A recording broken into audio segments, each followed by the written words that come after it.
ছবি দেখেছি আমরা, মিসাইল হামলার ছবি দেখতে পাচ্ছেন, রকেট গতিতে এগিয়ে যাচ্ছে মিসাইল।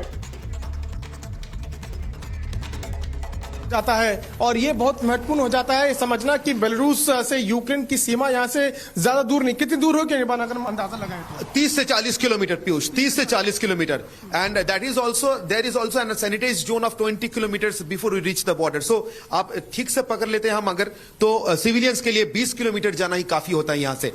तो यहां से 20 किलोमीटर की दूरी में चालू हो जाता है कि बॉर्डर एरिया, बॉर्डर आउटपोस्ट। और आप सही अंदाजा लगा सकते हैं कि यहां से আমরা শুনছিলাম ঠিক কতটা দূরে এই মুহূর্তে সীমান্ত এলাকা, বলছিলেন আমাদের সিনিয়র এডিটর অনির্বাণ সিনহা, সঙ্গে ছিলেন পীযূষ, রিপাবলিকের আরেক প্রতিনিধি। আমরা আরো একবার নজর রাখবো দাদা কি বলছেন, কোথায় রয়েছেন তারা, কি পরিস্থিতি। मतलब रशिया से आते हैं और फिर बेलारूस के बाउंड्री होकर चले जाते हैं यूक्रेन में, कीव में जाते हैं और उनकी दूसरी शहर में जाते हैं, केरोस्तान में जाते हैं। सो यहाँ से सबसे नजदीक जहां पे जाते हैं नीपर, वो है केरोस्तान।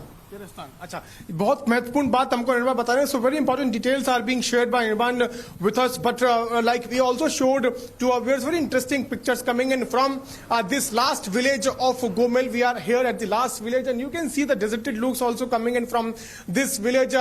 People are not coming out. We also try to get in a word from few locals here, but they are not speaking on camera. But these pictures which we are showing are very interesting.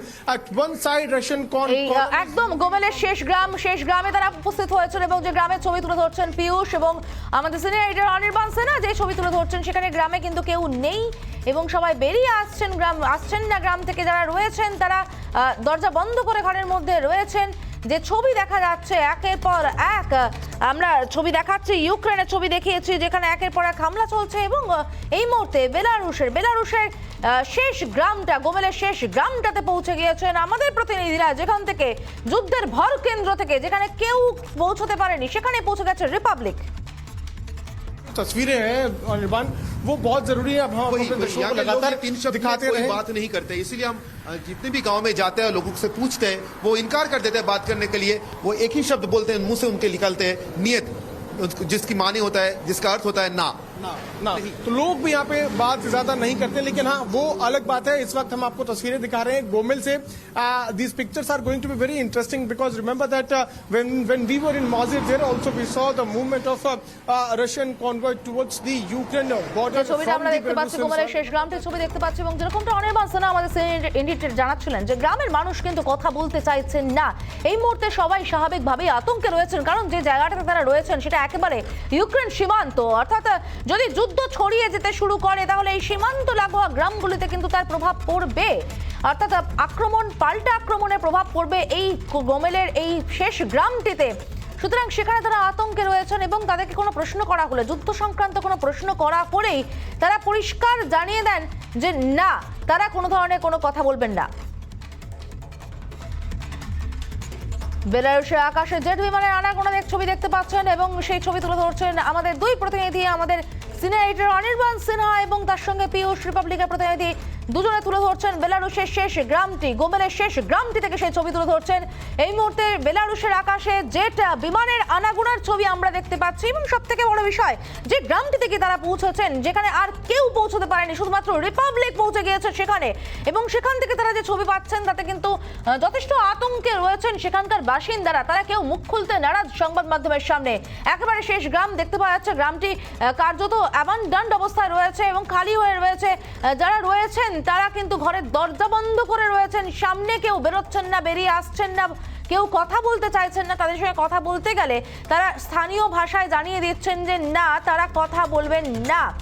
সেই জায়গায় পৌঁছে গিয়েছে রিপাবলিকের প্রতিনিধি, রিপাবলিকের senior editor Anirban Sinha, যে ছবি তুলে ধরছিলেন একেবারে শেষ গ্রামটি থেকে, গোমেলের শেষ গ্রামটি থেকে জেনে তারা কথা বলছিলেন এবং সেই ছবিটা তুলে ধরছিলেন যেখানে তাদের পিছনেই দেখতে পাচ্ছিলাম আমরা আকাশে, বেলারুশের আকাশে জেট বিমানের আনাগোনা এবং সেই কারণেই খুব স্বাভাবিকভাবেই আতঙ্কে রয়েছেন সীমান্তবর্তী গ্রামের মানুষ। কারণ আমরা দেখেছি যেভাবে যুদ্ধ ছড়াচ্ছে সেই যুদ্ধ কিন্তু রীতিমতো বড় আকার ধারণ করতে পারে, আতঙ্ক খুব স্বাভাবিক।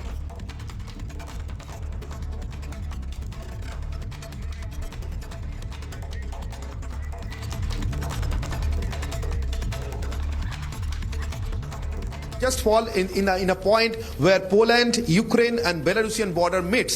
So anything in Volny region it will be enough to create provocation to NATO members, as Poland is a very strong NATO member country. Also, yesterday we saw these pictures coming in where the attack was done by Russian side at the western side of Ukraine, and now this has somewhere created tensions between the NATO and Russia also. Yes, so the question arises now, does NATO NATO কি শেষ পর্যন্ত ইউক্রেনের যুদ্ধে ইউক্রেনের পাশে দাঁড়িয়ে আকাশ সীমা সুরক্ষিত করার কাজ করবে? এই প্রশ্ন কিন্তু এই মুহূর্তে বড় প্রশ্ন, কারণ বারবার জেলেনস্কির পক্ষ থেকে দাবি করা হয়েছে যে তাদের আকাশ সীমা সুরক্ষিত করা হোক। ন্যাটোর কাছে দাবি করা হয়েছে। ন্যাটোর সদস্য দেশ হিসেবে আমরা ফ্রান্সের কথা শুনেছিলাম। ফ্রান্স সেদিন পরিষ্কার জানিয়ে দিয়েছিল যে তারা ইউক্রেনের পাশে অবশ্যই আছে, তারা অস্ত্র দিচ্ছে, তারা খাবার দিচ্ছে, যত ওষুধপত্র দরকার তারা সমস্ত কিছু পৌঁছে দেবে। কিন্তু সরাসরি আকাশ সীমা সুরক্ষিত করতে তারা পারছেন না। কেন পারছে না? তাদের বক্তব্য, যদি ইউক্রেনের আকাশ সীমা সুরক্ষিত করতে হয় তাহলে ইউক্রেন লাগোয়া সবকটি দেশে যুদ্ধ কিন্তু ছড়িয়ে যাবে। সেক্ষেত্রে ক্ষয়ক্ষতি আর শুধু ইউক্রেনের মধ্যে বেঁধে রাখা যাবে না, ক্ষয়ক্ষতি ছড়িয়ে যাবে আশেপাশের সমস্ত দেশে, এবং এখানটাতেই সমস্যা। এইবার আমরা কি দেখতে পাচ্ছি? আমরা ইতিমধ্যেই যে খবর পাচ্ছি যে ইউক্রেনে যাচ্ছেন কিন্তু তিনজন প্রাইম মিনিস্টার। কারা যাচ্ছেন? যাচ্ছেন পোল্যান্ডে প্রাইম মিনিস্টার, যাচ্ছেন চেক রিপাবলিকের প্রাইম মিনিস্টার, এবং এই পাশাপাশি যাচ্ছেন স্লোভাকিয়া প্রাইম মিনিস্টার। কেন যাচ্ছেন তারা? কারণ আমরা দেখতে পাচ্ছি জেলেনস্কির গলায় কোথাও হতাশার সুরটা আমরা শুনেছি। সেই তার হতাশা ন্যাটো মেম্বার যারা রয়েছে, ন্যাটো সদস্য দেশ যারা রয়েছে, ইউরোপিয়ান কান্ট্রিগুলো যারা রয়েছে, তারা সরাসরি এসে তারা আকাশ সীমা সুরক্ষিত করছে না, যুদ্ধে অংশগ্রহণ করছে না। সেই হতাশার জায়গা থেকে কিন্তু জেলেনস্কি বারবার বলেছেন যে একাই লড়তে হবে তাকে।